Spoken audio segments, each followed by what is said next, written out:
কেউ যদি ওয়াকফ করার পরে আবার সেটি বাতিল করতে চায় সেই সুযোগ কি রয়েছে?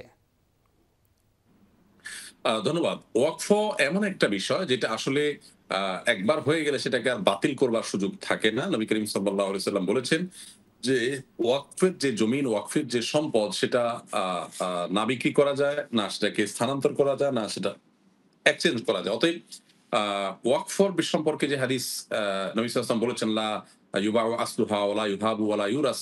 আ ওয়াকফর সম্পদ না বিক্রি করা যায়, না সেটা দান করা যায়, না সেটার থেকে মানুষ ওয়ারিস হিসেবে ভাগ পায়।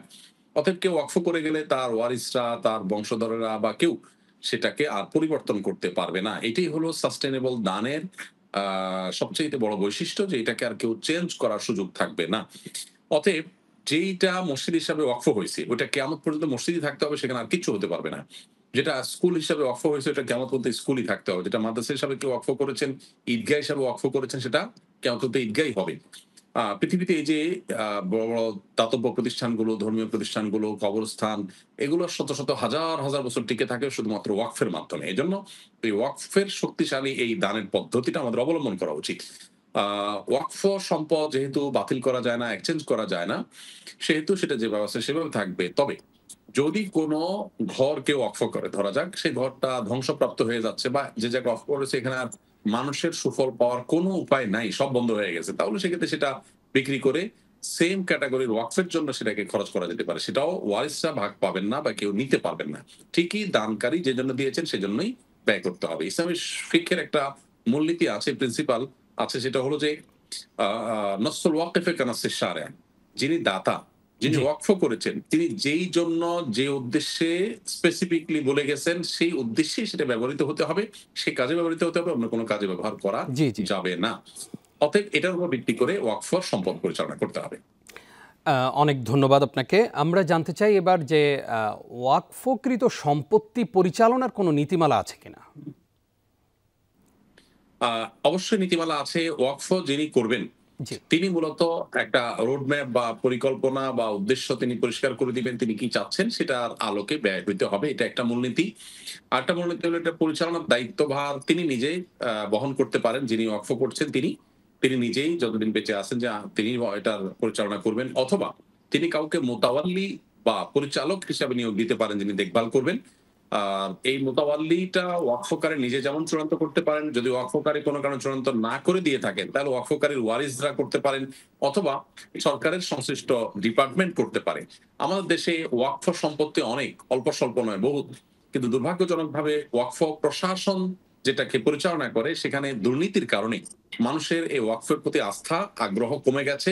এই দুর্নীতি বন্ধের জন্য ডিজিটালাইজেশন সহ যত প্রক্রিয়া আছে, সমস্ত প্রক্রিয়া অবলম্বন করে দুর্নীতি দূর করতে পারলে ওয়াকফের মাধ্যমে দেশে দারিদ্র্য বিমোচনের জন্য এবং জনকল্যাণমূলক কাজের জন্য বিপুল পরিমাণ সম্ভাবনার মূলক সম্পদ আমরা পাবো, এবং সেখান থেকে মানুষের অভাব পূরণ হবে এবং মানুষ কল্যাণ পেতে থাকবে।